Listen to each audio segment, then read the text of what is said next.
Kamusta naman po kayo, kuya? Ang tagal natin, no? Hindi nagkita ulit. Kayo po. Kayo, Kuya Edu. Sayang, wala ka sa Palawan. We are fine. Fine. Oo. Kita mo? Nakasupot sir Dan.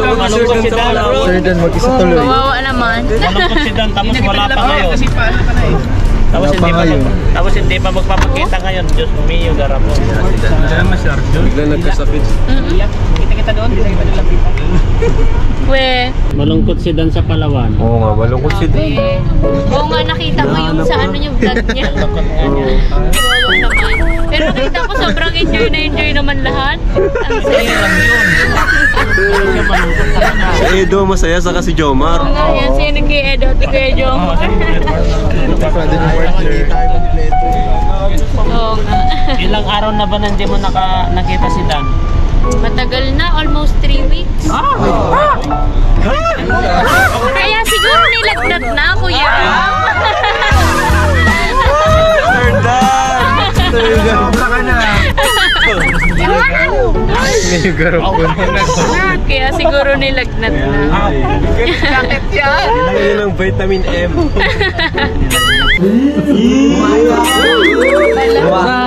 Kumain ako ng marami. Kasi sa batang kapatid ko na siya.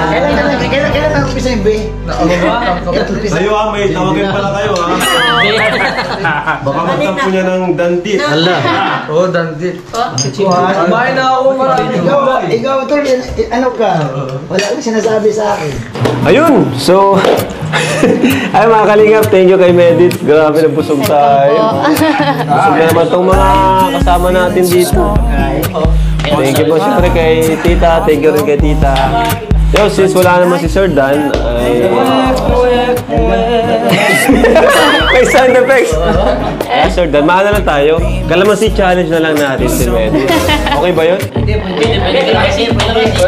Parang ginawa natin kay kina Biancy, kay Joy, diba? Ngayon si Medit naman. Pwede. Isip din kayo ng tanong, baka may tanong kayo ihanda nyo mamaya. Ginawa pa lang natin kay Joy, no? Saka ngayon, kay Medit naman. Ano, okay ba sa'yo, Medit? Handa ka bang tanggapin ng challenge? Kalamansi challenge? Yes. Okay. Simulan natin sa mga heart-to-heart talk or mga getting to know questions, mga ganun ba? Mga simpleng tanong patungkol kay Medit. Para mas makilala natin si Medit. Ayos ba yun? Ayos. Kosa. Alright. So, ready ka na, Medit? Yes. Okay, so question number 1 tayo. Ayan. So, Medit, ano yung 5 bagay na hindi mo kayang mawala sa'yo? 5 things you can't live without. Siguro pinakaunang-una po, Kuya Rab, syempre yung family ko. Yun. Isa? Yung mga taong nagmamahal sa akin, mga taong mahal ko. Uy!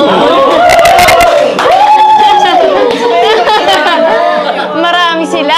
Marami sila. Tapos, Pangatlo po, syempre po yung mga mga bagay na makakatulong po sa family ko. Gaya ng? Gaya ng mga yung mga tinitinda namin. Yan! Negosyo. Opo, negosyo. In short, business. Business po. Alright. Family, tapos mga friends, tapos business. Pang-apat po. Yung yung spark ko sa mga ginagawa ko. Yung alin? Yung passion. Yung fashion. Passion mo. Apo. Kumbaga, yung mga hilig mo, ganon. Apo. Okay, yung mga hobby, ganon. Yes. Mga passion niya. Okay. Tapos, last po, pinaka-top po ito. Ano? Pinakata. Siyempre po, si God po. Siyempre.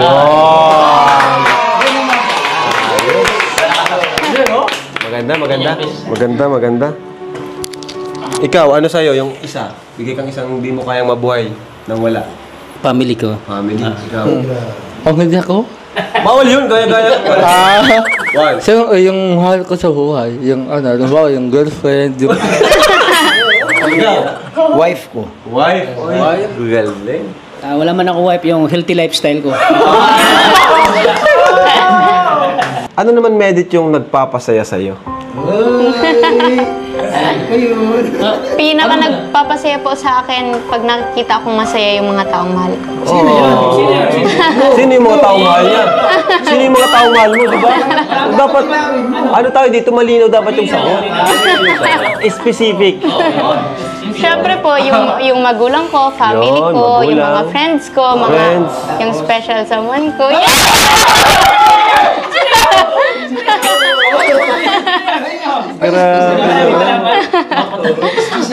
Special friend. Someone daw. Sino yun? Grabe. Mayroon palang gano'n. Kung kanina nagpapasaya sa'yo, ano naman ngayon yung nagpapalungkot sa'yo? Pag nakikita kong nahihirapan or nasasaktan yung mga taong mahal ko din po. Sino yun? Family ko po. Family. Family. Ayun. Yun, doon ka na nasasak Apo, na doon ako lulungkot. nalulungkot. Maliban doon, ano pa? Yung mga simpleng bagay lang na nagpapalungkot sa'yo. Kapag po walang benta. Ayun, tama naman. Yun, mga ganun bang practical, ano? Opo. Ano naman, Medit, yung biggest fear mo? Biggest fear ko, siguro kapag kapag na-disappoint ko yung mga taong nagtitiwala tapos nagmamahal sa akin. Oh, Yun yung biggest fear. ganda nun, ano? Ikaw, ano yung biggest fear mo?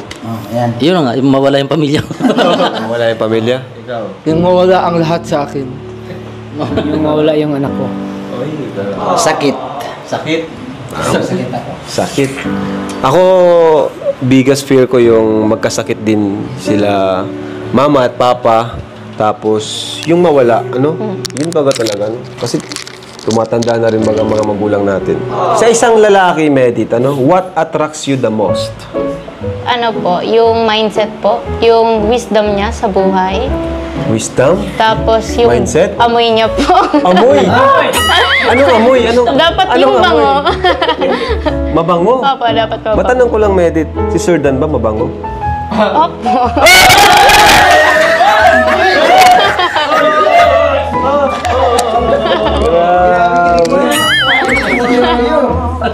Tatlong bansa na gusto mong matravel. Japan, Japan, US po, tapos USA? Netherlands. Netherlands. Ikaw, bro, anong bansa? Thailand. Thailand? Thailand. Korean. Hong Kong. Japan. So, Medit, di ba, syempre, may mga bagay din naman na sa tingin mo sa sarili mo ay gusto mong mabago, Ano yun? Ano yung bagay na gusto mong mabago sa sarili mo? Yung Sa katangian or sa ugali mo, kahit ano yun? Ngayon po, ang sobrang challenge po sa akin yung patience ko. Yan po yung pinaka na-challenge sa akin ngayon. Tapos, yung attachment ko po sa mga tao. Uy! Ganun po, yung sobrang Parang mabilis mabilis po kang magtiwala or Tapos magtiwala. tiwala, tapos mag-attach. Opo. Bagay na hindi alam ng fans tungkol sa'yo. Siguro po yung yung masyado akong mapagmasid na hindi lang halata. Observant. Opo. Observant. Alright.